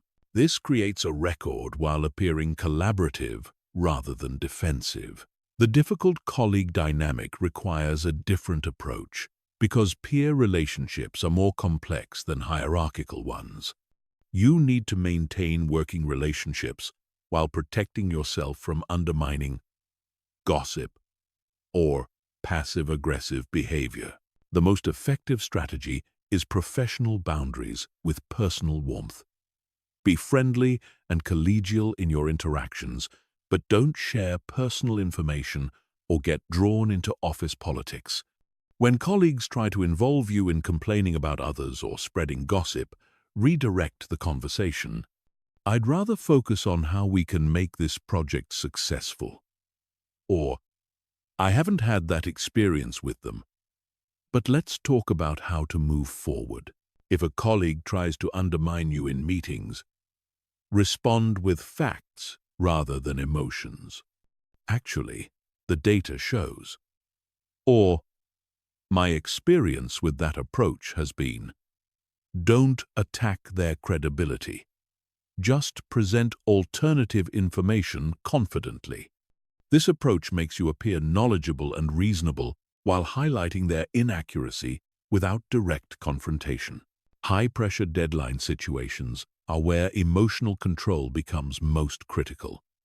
When everyone around you is stressed and reactive, your calmness becomes a superpower. You can think more clearly, make better decisions, and often become the person others look to for leadership. Create personal systems for high-pressure periods. Break large projects into smaller, manageable tasks. Set internal deadlines that are earlier than external ones to create buffer time. Communicate proactively with stakeholders about progress and potential challenges rather than waiting for them to ask. These practices reduce external pressure and give you more control over stressful situations. During crisis moments, use your emotional regulation skills to become the stabilizing force in your team. Speak more slowly and deliberately than usual. Ask thoughtful questions that help others clarify their thinking. Focus on solutions rather than problems. What are our options here? And what would need to happen for this to work? Are much more productive than, "This is impossible," or "Why didn't someone think of this earlier?" Feedback and criticism, whether in formal performance reviews or casual comments, trigger defensive reactions in most people. But professional mastery requires developing the ability to receive feedback as valuable information rather than personal attacks. When receiving criticism, resist the urge to explain, justify, or defend your actions immediately. Instead, ask questions that demonstrate your openness to learning. Can you give me a specific example of when this was a problem? Or, what would success look like in this area? This approach shows that you're focused on improvement rather than self-protection. If feedback feels unfair or inaccurate, don't argue in the moment. Thank the person for their perspective and ask for time to reflect on their comments. This gives you space to consider whether there might be some truth to their observations and to formulate a thoughtful response if you disagree. Office politics and interpersonal drama are inevitable in most workplace environments. The key to navigating these situations without getting emotionally triggered is maintaining strategic neutrality.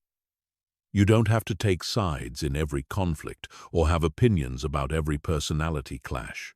When people try to draw you into conflicts that don't directly involve you, practice diplomatic disengagement. That sounds like something you should discuss directly with them. Or, "I don't have enough information to have an opinion on that situation." This keeps you out of unnecessary drama while maintaining good relationships with all parties. Chapter 12. The Family Dynamics Decoder. Family relationships are often the most emotionally charged interactions we navigate because they involve our deepest attachments, longest histories, and most ingrained patterns.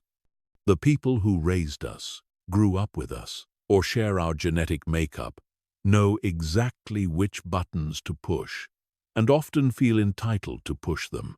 Mastering emotional control within family systems requires understanding the unique dynamics that make these relationships so triggering and developing strategies specifically designed for these complex bonds.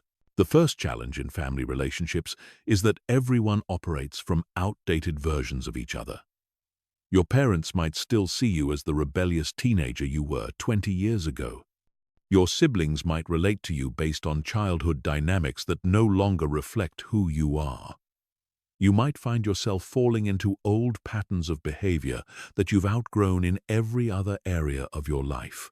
This phenomenon happens because family systems resist change. Every family develops unspoken rules about who plays what role, who has what power, and how conflicts get resolved. When one person starts changing these patterns, the system pushes back to restore its familiar equilibrium, even if that equilibrium is dysfunctional. Understanding this dynamic helps you avoid taking family members' resistance personally. When your mother criticizes your life choices, she might not be commenting on your current reality so much as trying to maintain her role as the person who guides and protects you. When your sibling dismisses your opinions, they might be operating from childhood competition dynamics rather than evaluating your actual ideas. The strategy for handling family enmeshment is creating adult boundaries while maintaining loving connections. This means you can care about family members without taking responsibility for their emotions or allowing them to control your choices. You can participate in family gatherings without getting drawn into historical conflicts or feeling obligated to fix everyone's problems. Holiday gatherings and family events are particularly challenging because they force you to spend extended time with people you might not choose to be around in other circumstances. Everyone's stress levels are elevated. Alcohol might be involved, and old grievances tend to resurface. Prepare for these events by setting realistic expectations and planning your responses to predictable triggers. If Uncle Bob always makes inappropriate political comments, decide in advance that you won't engage in those debates. If your mother always comments on your appearance or life choices, prepare neutral responses that don't escalate the situation. Create exit strategies for overwhelming situations. Drive yourself to events so you can leave when necessary. Set time limits for visits. Have polite phrases ready for disengaging from problematic conversations.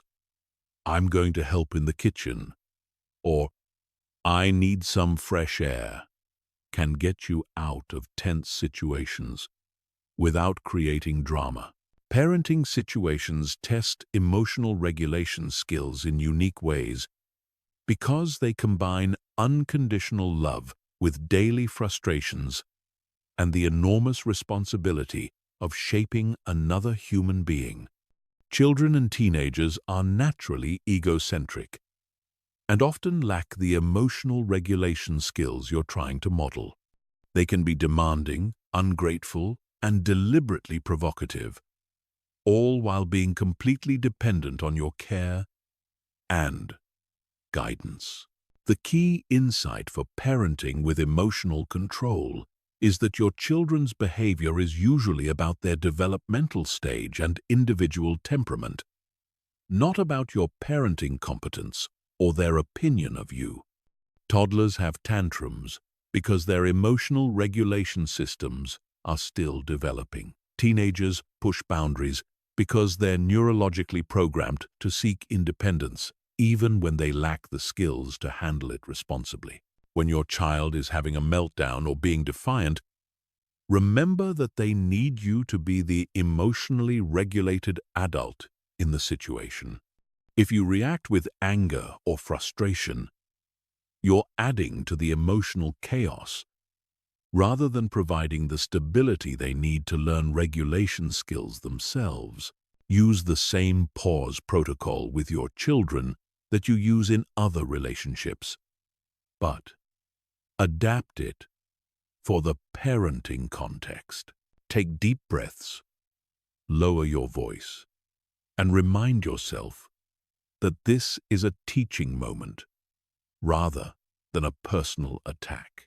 Ask yourself what your child needs in this moment rather than what they deserve as punishment for their behavior. Dealing with aging parents presents different emotional challenges as the power dynamics shift and you watch people you've always seen as strong and capable become vulnerable and dependent. This transition can trigger grief, resentment, and fear as you confront your own mortality and the reality that your parents are no longer the people who can protect and guide you. The strategy here is accepting the role reversal while honoring the relationship's history. Your parents might need your care and decision-making support, but they still deserve respect for their autonomy and dignity. You can be helpful without being controlling, supportive without being condescending. When elderly parents become difficult, remember that they're often dealing with loss of independence, physical pain, cognitive changes, or fear about their future. Their irritability or resistance to help might be more about grieving their losses than about your specific suggestions or assistance. Extended family drama, including divorced parents, stepfamilies, and in-laws, creates complex webs of competing loyalties and conflicting expectations. You might find yourself caught between people you care about, who are in conflict with each other, or dealing with family members by marriage who have different values and communication styles than you're used to. The principle here is that you cannot fix other people's relationships or resolve conflicts that existed before you arrived on the scene. Don't try to mediate between divorced parents, reform difficult in-laws, or create harmony in blended families. Focus on maintaining your own relationships with each person individually, rather than trying to manage the larger family system. Set clear boundaries about what you will and won't discuss with different family members. You don't have to listen to complaints about other family members or carry messages between people who aren't speaking to each other. That sounds like something you should discuss with them directly. Becomes a standard response to triangulation attempts. Chapter 13. The Social Mastery System. Social situations outside of work and family present their own unique challenges for emotional regulation. Whether you're dealing with strangers in public spaces, acquaintances at social events, or service providers in commercial transactions, these interactions test your ability to maintain composure when you have no ongoing relationship to protect and limited information about the other person's motivations or constraints. The first principle of social mastery is recognizing that most people's behavior in public reflects their internal state rather than their opinion of you. The rude cashier might be dealing with a personal crisis, working a double shift, or being pressured by management to process customers faster. The aggressive driver might be rushing to a medical emergency, dealing with severe stress, or struggling with road rage as a symptom of deeper emotional problems. This understanding helps you depersonalize public rudeness and inconsiderate behavior. When someone cuts in line, speaks dismissively to you, or seems unreasonably demanding, your first assumption should be that their behavior says more about their day, their personality, or their circumstances than about your worthiness of respect. Customer service interactions are particularly testing because they often involve problems, frustrations, and power imbalances. You might be dealing with a company's mistake, trying to get help with a complicated issue, or seeking resolution for something that's causing you inconvenience or expense. The person helping you might have limited authority to solve your problem, be following strict scripts or policies, or be dealing with dozens of similar complaints every day. The key to successful customer service interactions is collaborative problem-solving rather than adversarial demanding. Start conversations by acknowledging the other person's position. I know this probably isn't your fault, but I'm hoping you can help me figure out a solution. This approach makes the representative your partner in solving the problem rather than your opponent in a battle. When you encounter policies or responses that frustrate you, ask questions that help the representative think creatively rather than just following standard procedures. What would you do if you were in my position? Or Is there someone else who might have different options available? These questions invite them to go beyond their initial response without making them feel criticized. Social gatherings, networking events, and parties create different challenges because they involve managing multiple relationships simultaneously while often feeling pressure to be entertaining, impressive, or socially successful.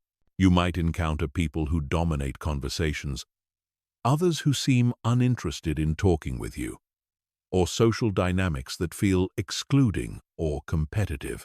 The strategy for social events is focusing on connection rather than impression management. Instead of worrying about how you're coming across or whether people are sufficiently impressed with you, focus on being genuinely interested in others and contributing positively to the social atmosphere. When you meet someone who seems disinterested or distracted, don't take it personally or try harder to win their attention.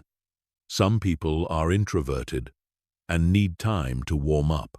Others might be dealing with social anxiety or be preoccupied with personal concerns. Give them space while remaining friendly and available. If you encounter someone who dominates conversations or seems to be showing off, resist the urge to compete or prove your own worth. Let them have the attention they seem to need while connecting with others who are more interested in mutual conversation. Often, the most socially successful people at events are those who help facilitate connections between others rather than trying to be the center of attention themselves. Dealing with strangers in public spaces requires quick assessments and flexible responses because you have no context for understanding their behavior or predicting their reactions.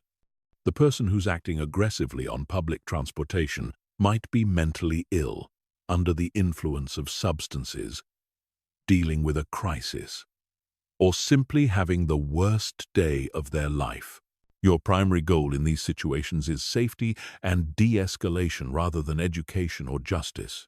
You cannot teach strangers appropriate behavior, and attempting to do so often escalates conflicts unnecessarily. If someone is being rude or inappropriate, your best response is usually to disengage politely and create physical distance. When you witness conflicts between other people in public spaces, resist the urge to intervene unless someone is in immediate physical danger. Most public arguments are between people who know each other and have ongoing issues that you don't understand. Your intervention is unlikely to help and might make the situation worse. Online interactions present unique challenges because they lack the non-verbal cues and immediate consequences that usually regulate face-to-face social behavior. People often say things online that they would never say in person, and misunderstandings escalate quickly without the softening effects of tone of voice and body language. The principle for online emotional regulation is the same as for in-person interactions, but it requires extra discipline because the medium makes reactive responses so easy. Before responding to anything that triggers you online, implement an extended pause. Write your response, but don't send it immediately. Come back to it after some time has passed and see if you still want to communicate the same message in the same way. Remember that online interactions are often public and permanent. Responses that feel satisfying in the moment can damage your reputation and relationships long-term. When someone attacks you online, consider whether a response will actually improve the situation or just provide entertainment for observers. Chapter 14. The Neuroplasticity Advantage. Rewiring your brain for permanent change. Everything you've learned so far requires consistent practice to become permanent changes in how your brain operates. Your current emotional patterns exist because they've been reinforced through repetition over months, years, or decades. To replace them with new patterns requires understanding how your brain changes and how to accelerate that change process. Neuroplasticity is your brain's ability to reorganize itself by forming new neural connections throughout your life. Every time you practice emotional regulation techniques, you're literally rewiring your brain. The neural pathways associated with reactive responses become weaker, while the pathways associated with conscious choice become stronger. This process explains why emotional control gets easier with practice, and why occasional lapses don't undo your progress. You're not just changing your behavior in the moment, you're changing the underlying brain structures that generate your emotional responses. Each time you choose pause over reaction, reframing over automatic interpretation, or detachment over emotional entanglement, you're making those choices more accessible in the future. The key factors that accelerate neuroplastic change are consistency, emotional intensity, and novelty. Your brain changes faster when you practice regularly rather than sporadically. When you're emotionally engaged with the learning process rather than going through the motions, and when you challenge yourself with new situations rather than just practicing in comfortable contexts. This understanding leads to specific strategies for accelerating your emotional mastery development.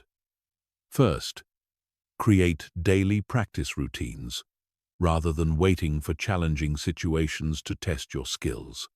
Spend time each day visualizing yourself responding calmly to triggering scenarios. This mental rehearsal strengthens the neural pathways associated with regulated responses before you need them in real situations.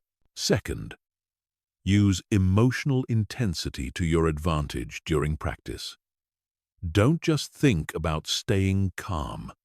Imagine yourself feeling genuinely peaceful and composed in difficult situations.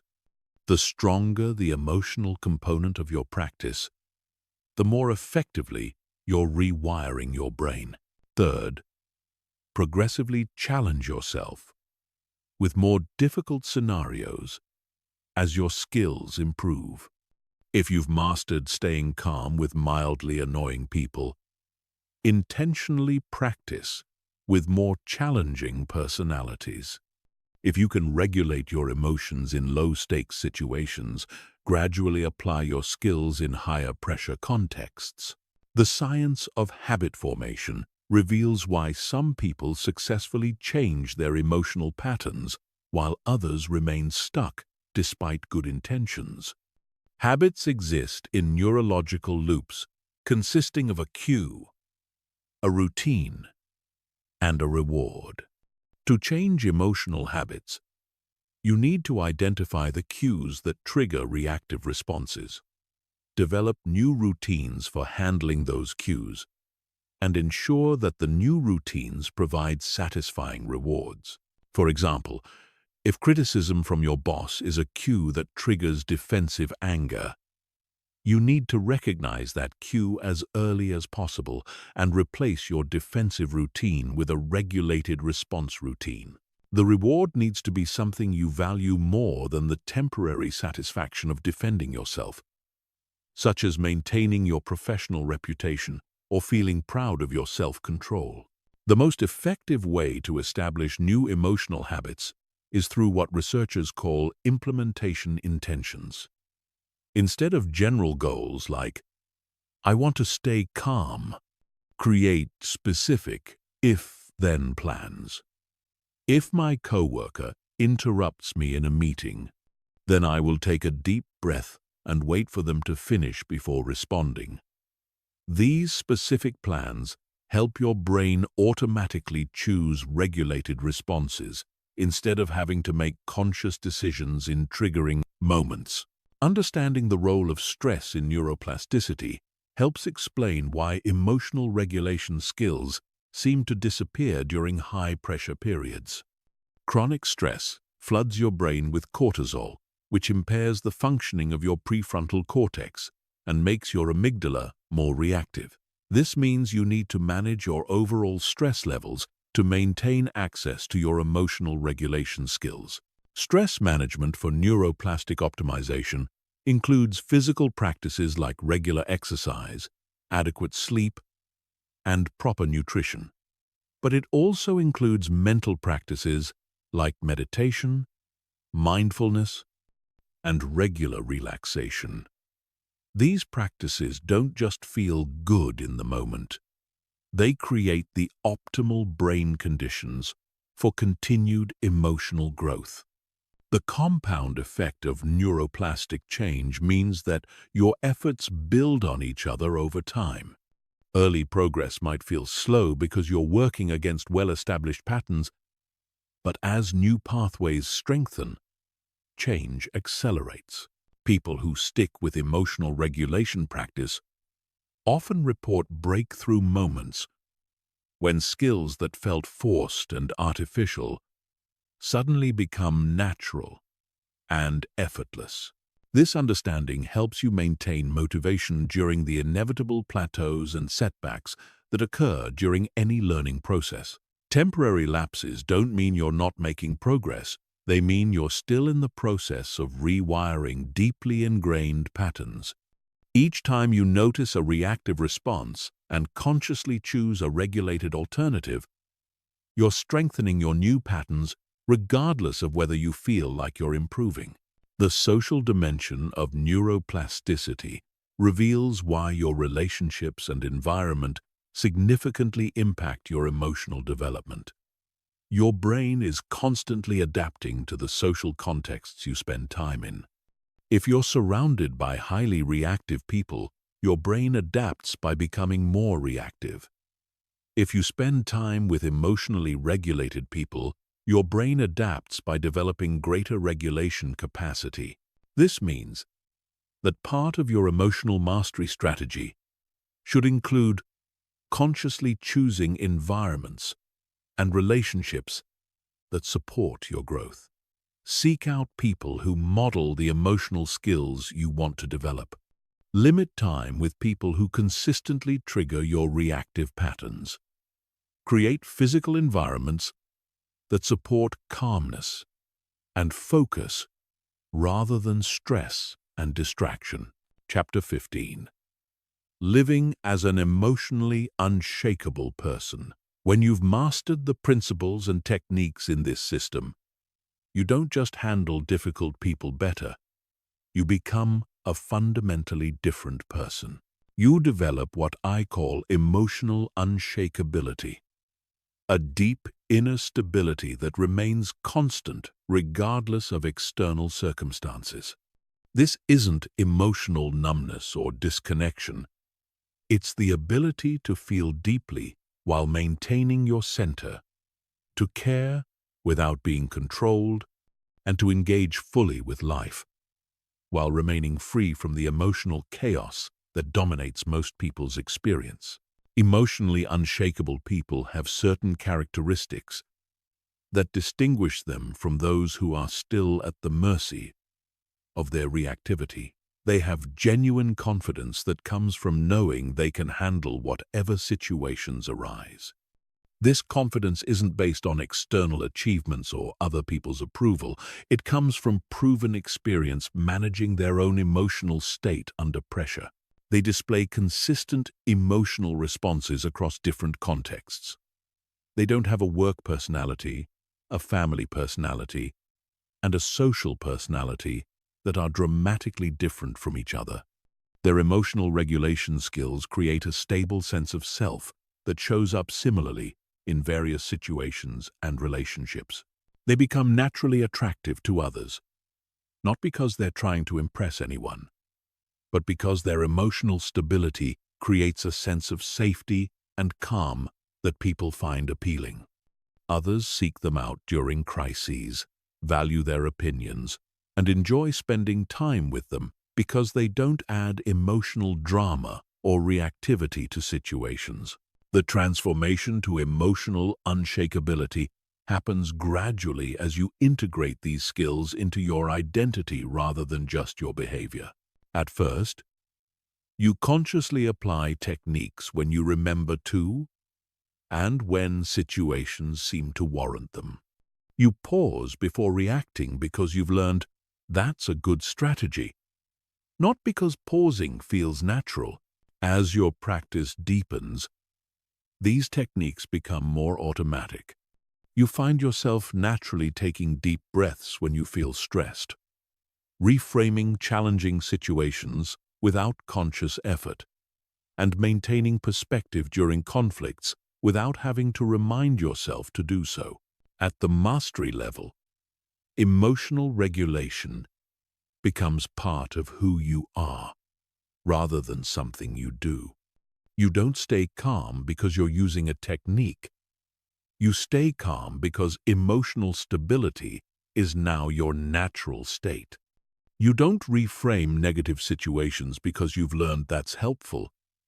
You automatically see situations from multiple perspectives because your mind has been trained to think that way. This identity-level change affects every area of your life in profound ways. Your relationships improve dramatically because you're no longer contributing to emotional escalation and drama. You become a calming influence that helps others regulate their own emotions just by being present. Your professional success accelerates because you're seen as someone who can handle responsibility, pressure, and leadership challenges. You make better decisions because your thinking isn't clouded by emotional reactivity. You communicate more effectively because you're focused on understanding and problem-solving rather than defending and attacking. Your physical health improves because you're no longer subjecting your body to the chronic stress hormones that come from frequent emotional activation.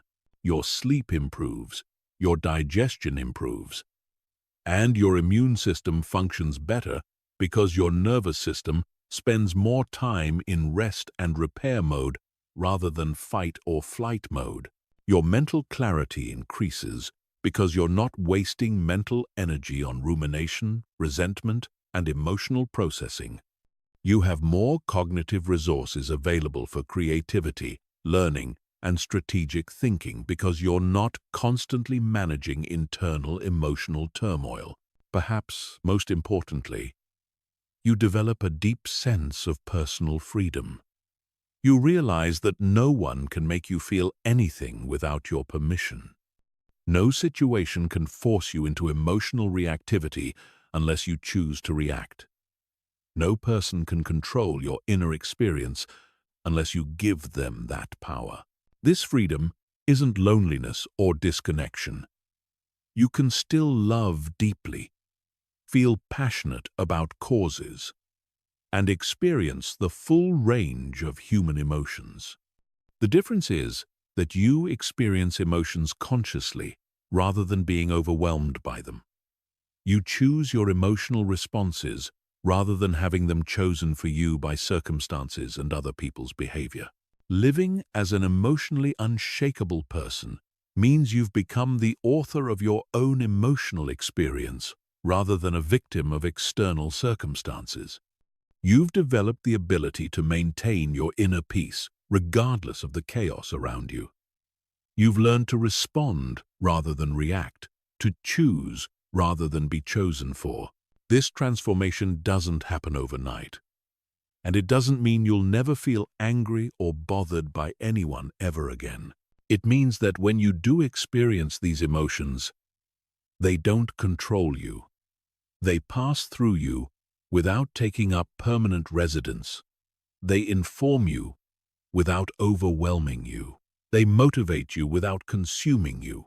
The journey to emotional mastery is one of the most worthwhile investments you can make in yourself because it affects every single day of your life and every relationship you have.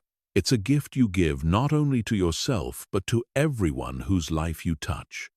When you're no longer adding reactivity and drama to the world, you become part of the solution to humanity's emotional chaos rather than part of the problem. Most people will live their entire lives at the mercy of their emotional reactions, triggered by every difficult person they encounter, stressed by circumstances they cannot control, and limited by the emotional patterns they developed in childhood. But you don't have to be most people. You have the knowledge and techniques to become emotionally unshakable. The only question is whether you'll commit to the practice required to make this transformation real. The choice is yours, and it's available to you right now. You can continue being bothered by difficult people, or you can become someone who is never bothered by anyone. You can remain reactive, or you can become responsive. You can stay emotionally dependent, or you can become emotionally free. Your future self is waiting for you to make this choice. And once you do, and once you begin this practice in earnest, you'll wonder how you ever lived any other way.